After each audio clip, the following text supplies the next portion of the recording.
سورہ فلق۔ سورہ فلق کا تعارف، مقام نزول۔ ایک قول یہ ہے کہ سورہ فلق مدینہ منورہ میں نازل ہوئی اور ایک قول یہ ہے کہ مکہ مکرمہ میں نازل ہوئی ہے۔ پہلا قول زیادہ صحیح ہے کیونکہ اس کے شان نزول سے اسی کی تائید ہوتی ہے۔ آیات، کلمات اور حروف کی تعداد، اس صورت میں ایک رکوع، 5 آیتیں، 23 کلمات اور 74 حروف ہیں۔ فلق نام رکھنے کی وجہ، فلق کے کئی معنی ہیں اور یہاں اس سے مراد صبح ہے، اور چونکہ اس سورت کی پہلی آیت میں یہ لفظ موجود ہے، اس مناسبت سے اسے سورہ فلق کہتے ہیں۔ سورہ فلق اور سورہ والناس کے فضائل۔ احادیث میں سورہ فلق اور سورہ والناس کے بہت فضائل بیان کیے گئے ہیں۔ ان میں سے 3 فضائل سماعت فرمائیے۔ نمبر 1، حضرت عقبہ بن عامر رضی اللہ تعالی عنہ سے روایت ہے، مسلم شریف کی حدیث ہے، نبی کریم صلی اللہ تعالی علیہ وآلہ وسلم نے ارشاد فرمایا، کیا تم نے نہیں دیکھا کہ آج رات مجھ پر ایسی آیتیں نازل ہوئی ہیں جن کی مثل نہیں دیکھی گئی؟ وہ آیتیں قل اعوذ برب الفلق سورت کے آخر تک اور قل اعوذ برب الناس سورت کے آخر تک ہیں۔ نمبر 2، حضرت ابو سعید خدری رضی اللہ تعالی عنہ فرماتے ہیں، ترمذی شریف کی حدیث ہے، حضور پرنور صلی اللہ تعالی علیہ وآلہ وسلم جنات سے اور انسانوں کی نظر سے پناہ مانگا کرتے تھے، یہاں تک کہ سورہ فلق اور سورہ والناس نازل ہوئی، پھر آپ نے ان سورتوں کو پڑھنا شروع کر دیا اور ان کے علاوہ دیگر وظائف کو چھوڑ دیا۔ نمبر 3، حضرت عابس جوہنی رضی اللہ تعالیٰ عنہ سے روایت ہے، حضور اقدس صلی اللہ تعالی علیہ وآلہ وسلم نے ارشاد فرمایا، میں تمہیں وہ کلمات نہ بتاؤں جو شریر جنات اور نظر بد سے اللہ تعالیٰ کی پناہ طلب کرنے میں سب سے افضل ہیں؟ انہوں نے عرض کی، یا رسول اللہ صلی اللہ تعالی علیہ وسلم کیوں نہیں، آپ ضرور بتائیے۔ ارشاد فرمایا، وہ کلمات یہ دونوں صورتیں ہیں، نمبر 1 قل اعوذ برب الفلق، نمبر 2 قل اعوذ برب الناس۔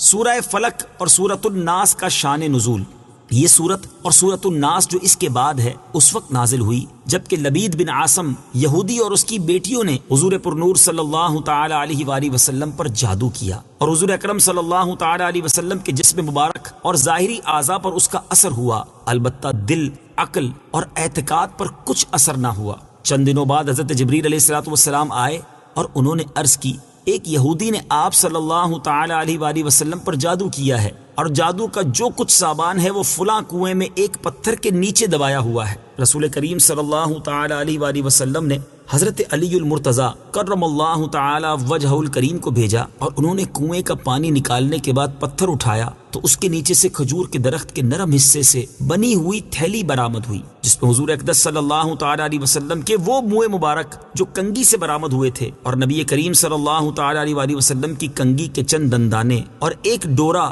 یا کمان کا چلہ جس میں 11 گرہیں لگی تھی اور ایک موم کا پتلا تھا جس میں 11 سوئیاں چبھی ہوئی تھیں۔ یہ سب سامان پتھر کے نیچے سے نکالا اور حضور پرنور صلی اللہ تعالی علیہ وآلہ وسلم کی خدمت میں حاضر کیا گیا۔ اللہ تعالیٰ نے یہ دونوں صورتیں نازل فرمائیں۔ ان دونوں صورتوں میں 11 آیتیں ہیں، 5 سورہ فلق میں اور 6 سورہ ناس میں۔ ہر ایک آیت کے پڑھنے کے ساتھ ایک ایک گرہ کھلتی جاتی تھی، یہاں تک کہ سب گرہیں کھل گئیں اور حضور پرنور صلی اللہ تعالی علیہ وسلم بالکل تندرست ہو گئے۔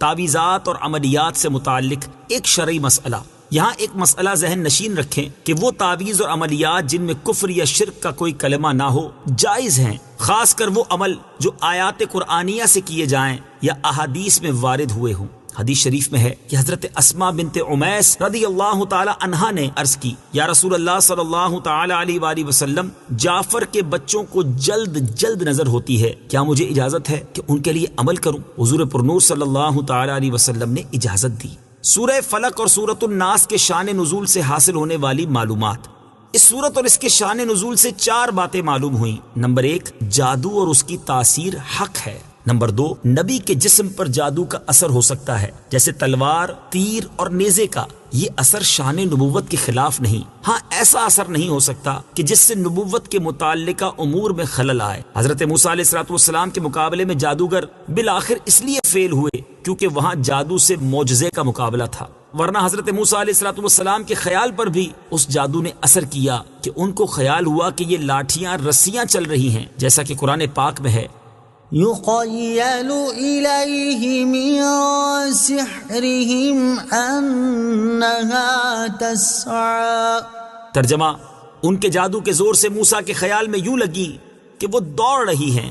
نبی کریم صلی اللہ تعالی علیہ وآلہ وسلم کے خیال پر بھی یہی اثر ہوا تھا۔ نمبر 3، جادو کو دور کرنے میں سورہ فلق اور سورہ ناس میں خصوصی تاثیر ہے۔ نمبر 4، جادو، ٹونا اور عملیات و اثرات اور بیماریوں کو ختم کرنے کے لیے قرآن پاک کی سورتوں اور آیتوں کو استعمال کیا جا سکتا ہے، جیسا کہ اوپر بیان ہوا، اور خود بخاری شریف میں سورہ فاتحہ کو اس مقصد کے لیے استعمال کرنے کا بیان موجود ہے۔ سورہ فلق کے مضامین۔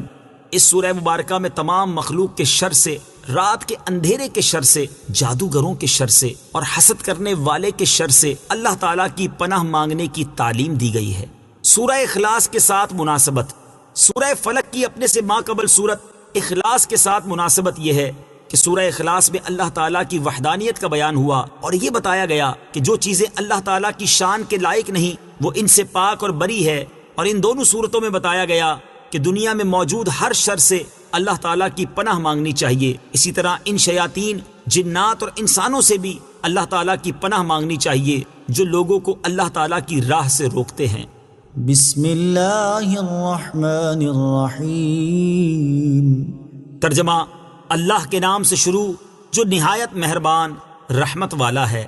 قل اعوذ برب الفلق من شر ما خلق ومن شر غاسق اذا وقب ومن شر النفاثات في العقد ومن شر حاسد اذا حسد۔ ترجمہ، تم فرماؤ میں صبح کے رب کی پناہ لیتا ہوں اس کی تمام مخلوق کے شر سے اور سخت اندھیری رات کے شر سے جب وہ چھا جائے، اور ان عورتوں کے شر سے جو گروں میں پھونکے مارتی ہیں، اور حسد والے کے شر سے جب وہ حسد کرے۔ قل اعوذ برب الفلق۔ تم فرماؤ میں صبح کے رب کی پناہ لیتا ہوں۔ تفسیر صراط الجنان میں ہے، پناہ مانگنے میں اللہ تعالیٰ کا اس وصف صبح کے رب کے ساتھ ذکر اس لیے ہے کہ اللہ تعالیٰ صبح پیدا کر کے رات کی تاریکی دور فرماتا ہے، تو وہ اس پر بھی قادر ہے کہ پناہ چاہنے والے سے وہ حالات دور فرما دے جن سے اسے خوف ہو۔ نیز جس طرح تاریک رات میں آدمی صبح طلوع ہونے کا انتظار کرتا ہے، اسی طرح خوف زدہ آدمی امن اور راحت کا منتظر رہتا ہے۔ اس کے علاوہ صبح مجبور و لاچار لوگوں کی دعاؤں کا اور ان کے قبول ہونے کا وقت ہے، تو اس آیت سے مراد یہ ہوئی کہ جس وقت کرب اور غم والوں کو آسانیاں دی جاتی ہیں اور دعائیں قبول کی جاتی ہیں، میں اس وقت کو پیدا کرنے والے کی پناہ چاہتا ہوں۔ ایک قول یہ بھی ہے کہ فلق جہنم میں ایک وادی ہے۔ من شر ما خلق۔ اس کی تمام مخلوق کے شر سے۔ تفسیر صراط الجنان میں ہے، اس آیت میں ہر مخلوق کے شر سے پناہ مانگی گئی ہے، خواہ جاندار ہو یا بے جان، مکلف ہو یا غیر مکلف، اور بعض مفسرین نے فرمایا ہے کہ یہاں مخلوق سے مراد خاص ابلیس ہے جس سے بدتر مخلوق میں کوئی نہیں۔ ومن شر غاسق اذا وقب۔ اور سخت اندھیری رات کے شر سے جب وہ چھا جائے۔ تفسیر صراط الجنان میں ہے، ام المومنین حضرت عائشہ رضی اللہ تعالی عنہا سے مروی ہے کہ رسول کریم صلی اللہ تعالی علیہ وآلہ وسلم نے چاند کی طرف نظر کر کے ان سے فرمایا، اے عائشہ رضی اللہ تعالی عنہا، اس کے شر سے اللہ تعالیٰ کی پناہ، یہ جب ڈوب جائے تو اندھیرا ہو جاتا ہے۔ اس سے مراد مہینے کی آخری راتیں ہیں جب چاند چھپ جاتا ہے، تو جادو کے وہ عمل جو بیمار کرنے کے لیے ہیں اسی وقت میں کیے جاتے ہیں۔ ومن شر النفاثات في العقد۔ اور ان عورتوں کے شر سے جو گروہ میں پھونکے مارتی ہیں۔ تفسیر صراط الجنان میں ہے، یعنی جادوگر عورتوں کے شر سے پناہ مانگتا ہوں جو ڈوروں میں گرا لگا لگا کر ان میں جادو کے منتر پڑھ پڑھ کر پھونکتی ہیں، جیسا کہ لبید کی لڑکیوں نے نبی کریم صلی اللہ تعالی علیہ وسلم پر جادو کرنے کے لیے کیا تھا۔ تعویذات سے متعلق ایک اہم شرعی مسئلہ۔ یاد رہے کہ ناجائز کاموں کے لیے تعویذ گنڈے ناجائز و حرام ہیں، جبکہ جائز مقصد کے لیے گنڈے بنانا اور ان پر گرا لگانا، قرآن مجید کی آیات یا اللہ تعالیٰ کے اسماء پڑھ کر دم کرنا جائز ہیں۔ جمہور صحابہ کرام اور تابعین رضی اللہ تعالی عنہم اسی پر ہیں، اور نبی کریم صلی اللہ تعالی علیہ وسلم کے عمل مبارک اور ارشاد سے بھی یہ چیز ثابت ہے۔ چنانچہ حضرت عائشہ صدیقہ رضی اللہ تعالی عنہا سے روایت ہے، مسلم شریف کی حدیث ہے، آپ فرماتی ہیں کہ جب حضور پر نور صلی اللہ تعالی علیہ وسلم کے اہل میں سے کوئی بیمار ہوتا تو حضور اقدس صلی اللہ تعالی علیہ وسلم معوذات یعنی سورہ فلق اور سورہ ناس پڑھ کر اس پر دم فرماتے. اور حضرت عبید بن رفاعہ رضی اللہ تعالیٰ عنہ سے روایت ہے کہ حضرت اسماء بنت عمیس رضی اللہ تعالی عنہا نے رسول کریم صلی اللہ تعالی علیہ وسلم سے عرض کی، یا رسول اللہ صلی اللہ تعالی علیہ وسلم، حضرت جعفر رضی اللہ تعالیٰ عنہ کے بیٹوں کو بہت جلد نظر لگ جاتی ہے، کیا میں کچھ پڑھ کے ان پر دم کر دیا کروں؟ ارشاد فرمایا، ہاں، کیونکہ اگر کوئی چیز تقدیر سے سبقت لے جا سکتی تو نظر ضرور اس سے سبقت لے جاتی.